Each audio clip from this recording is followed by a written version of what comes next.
berhenti jadi laki-laki, Pak. Kalau ustaz, saya tidak, cuma istriku lebih berani.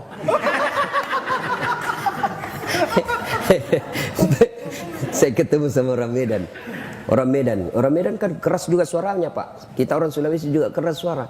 Sama, Pak, sama keras suaranya. Cuma bedanya orang Medan takut sama istrinya. Terus orang Sulawesi, istrinya lebih berani. Ya Bapak, saudara-saudara sekalian, bersedekahlah. Di akhirat kelak, Nabi pernah ceritakan, Ibu. Di depan pintu sorga, ada 4 manusia bertengkar masing-masing mau masuk sorga. Siapa? Dipanggil orang pertama. Kata malaikat, maju. Kenapa kau mau masuk nomor 1 ke dalam sorga? Ya malaikat, saya waktu hidup, saya haji. Haji mabrur. Katanya, haji mabrur, nomor 1 masuk sorga. Katanya sih, siapa kasih tahu kau? Ustadz. Wah, kalau begitu kau tidak boleh dahului ustadzmu. Dosa kau, mundur. Mundur orang kaya. Panggil orang kedua, kamu, kenapa masuk nomor 1? Jibril, saya dulu mati syahid, membela agama Allah. Katanya orang mati syahid, nomor 1 masuk surga. Katanya, siapa kasih tahu kau? Ustadz. Sama, tidak boleh kalau dulu ustadzmu, dosa kau, mundur. Panggil orang ketiga, kau, saya dulu kaya, rumahku besar di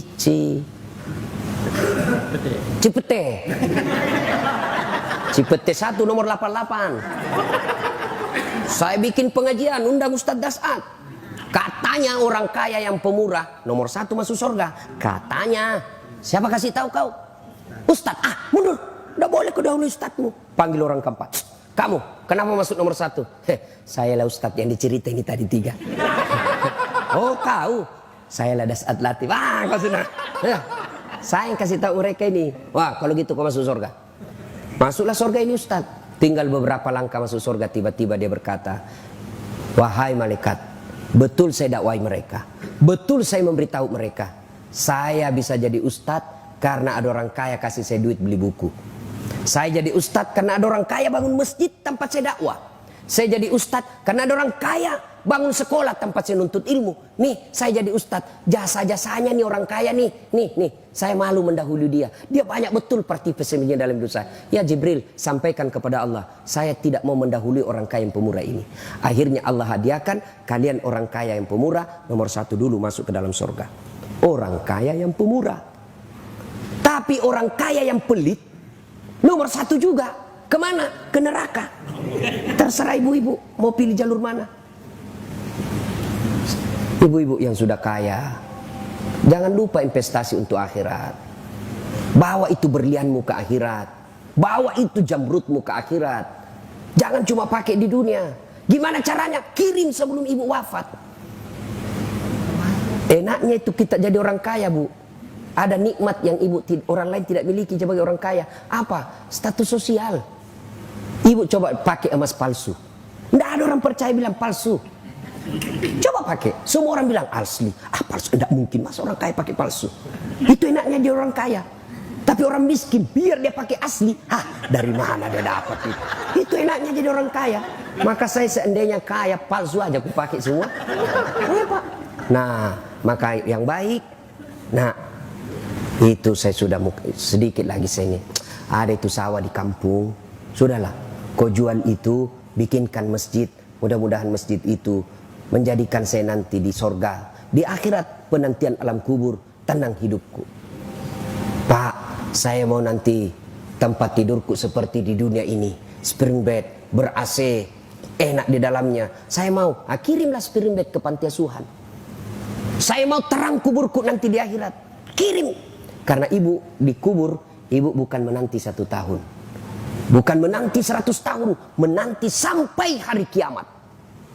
Dan ibu kalau meninggal, siapa yang kuasai hartanya ibu? Ibu kalau meninggal, siapa? Istri kedua. Maka waktu ibu meninggal, menangislah suami. Diambillah cincinnya. Sayangku, inilah pemberianku waktu ku nikahi kau. Diambil lagi gelangnya. Sayangku, ini hadiah ulang tahun. Diambil semua. Sudah itu 3 bulan menikah. Maka dia kasihlah istrinya yang baru. Sayang, ini cincin paling disenangi istriku yang dulu. Ibu sudah dikubur. Suami Andreyen dengan istri baru. Maka lebih baik ibu bersedekah. Sedekah ibu, sedekah. Ya, sedekah. Maka ibu akan menikmati dunia akhirat. Tidak betul juga kalau ada ustadz bilang, saya tidak setuju juga kalau ada ustadz bilang, tidak usah kau cari uang banyak-banyak, tidak bawa mati. Salah. Cari banyak-banyak, bawa mati. Gimana caranya? Kirim sebelum mati. Saya mau nanti kuburku lapang, bangun masjid yang besar, insya Allah. Ibu-ibu mau terhindar suami dari maksiat, sudah.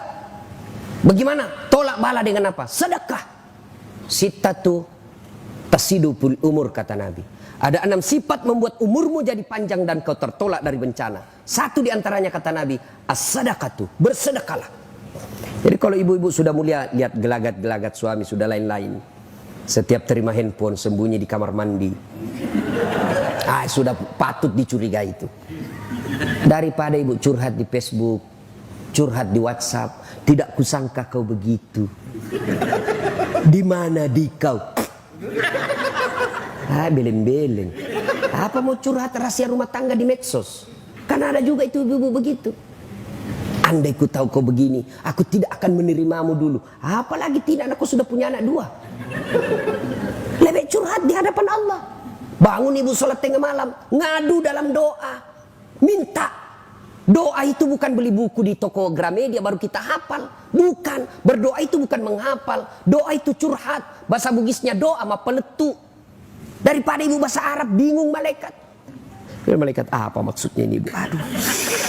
Piu lagi saya lihat ini ibu. Ibu lain di bibir, lain di hati. Menangislah dia berdoa. Iya, apa dia bilang ini ibu? Dia minta supaya suaminya setia, tapi doa yang dia baca doa minta hujan. Bingunglah malaikat. Maka ibu tidak harus bahasa Arab berdoanya. Ya. Nah ibu, namanya sholat hajat.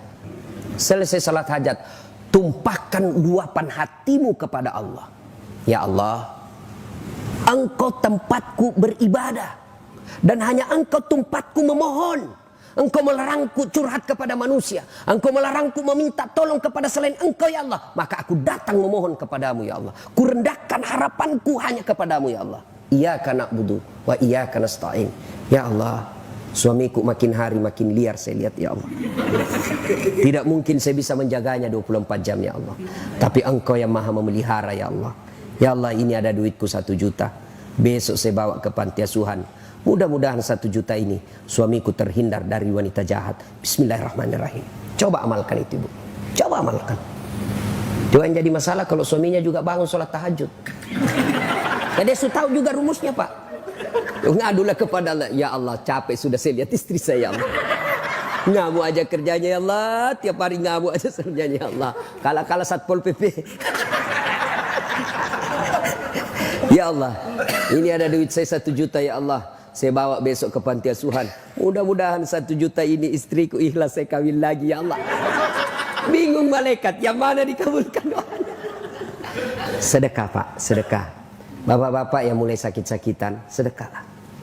Jangan andalkan dokter. Dokter itu hanya alternatif yang kesekian. Yang menyembuhkan manusia bukanlah dokter, tapi Allah. Bagaimana supaya Allah mengabulkan doa kita? Sedekahlah. Datang ke panti asuhan, kumpulkan, bawa, makasih langsung antara tangannya bapak dengan tangannya itu anak. Tidak usah pakai sopir, tidak usah bawa pembantu, tidak usah orang lain. Tangannya bapak dengan tangannya itu anak. Itu yang disebut memuliakan anak yatim. Lalu minta, nak doakan saya, rumah tanggaku bahagia, bisnisku sukses. Begitu anak yatim ini mengatakan amin, itu doa. Tidak harus dia salat. Begitu, nak doakan saya ada masalah, nak doakan saya supaya selesai masalah saya tahun ini. Begitu anak ini tulus mengatakan amin, menggetarkan arasnya Allah. Sedekah. Ibu-ibu ada masalah, sedekah. Makin ibu pelit, sudah sewajarnya dikeluarkan, tidak dikeluarkan, maka Allah tegur kita. Dipaksa keluar duit kita, tiba-tiba apa? Ada masalah yang lama disembunyi, ternyata dapat kasusnya oleh polisi. Habis hanya untuk atur damai, atur damai, atur damai, dan tidak ada damai-damainya.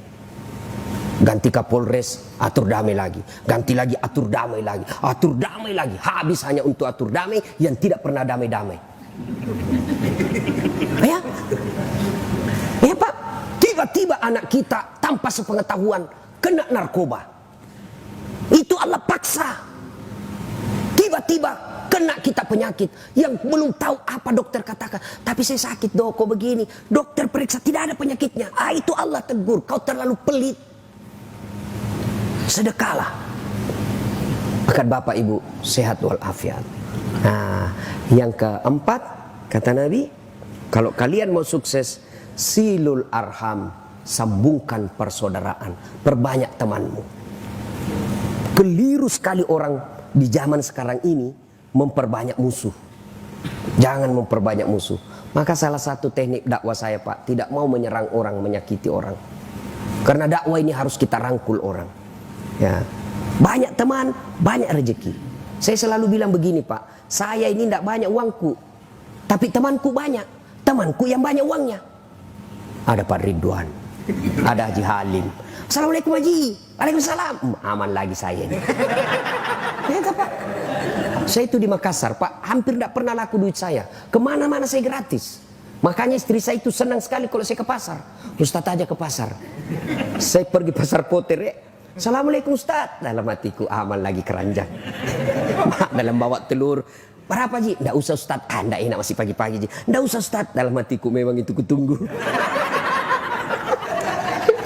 Coba. Banyak teman, banyak rezeki. Yang kedua, banyak teman, gampang selesai masalah. Banyak orang Pak tidak perlu keluar duitnya karena masalahnya Anda, karena pertemanan. Inilah yang bahasa modernnya koneksi. Siapa banyak koneksinya, gampang selesai masalahnya. Saya pergi ke kantor Polres, pergantian SIM, perpanjangan SIM. Baru saya turun dari mobil, dilihat CCTV, keluar ke Polres. Assalamualaikum Ustaz. Waalaikumsalam. Siap komandan. Ada apa ini Ustaz? Perpanjangan SIM komandan. Tunggu Ustaz, panggil Kasat Lantas. Bantu itu Ustaz ya. Jangan lagi kau minta uangnya Ustaz. Berdosa uang Ustaz kau makan. Selesai masalah Pak. Itu banyak teman, banyak gampang selesai masalah. Maka perbanyaklah teman Pak. Jangan mencari musuh. Silul arham. Wa'tasimu bihablillahi jami'an wa la tafarraqu. Berpegang teguhlah engkau kepada tali persaudaraan agama Allah dan janganlah engkau bercerai-berai. Apa yang membuat biasa kita bercerai-berai? Apa? Kesombongan. Jangan sombong. Makanya saya senang betul tadi masuk di sini, saya lihat rumahnya. Langsung Pak Haji bilang, titipan Ustaz. Menyadari bahwa ini titipan. Harta itu Bu, simpan pada tempatnya. Jangan simpan di hati. Kalau Bapak simpan di hati, menderita itu. Sendalmu yang 70 juta simpan di kakimu. Apa haram? Tidak. Kalau ibu pakai supaya orang tidak hina ibu, boleh. Namanya muru'ah. Kewajiban membela harga diri supaya orang tidak hina kita. Boleh. Lalu kapan dia sombong?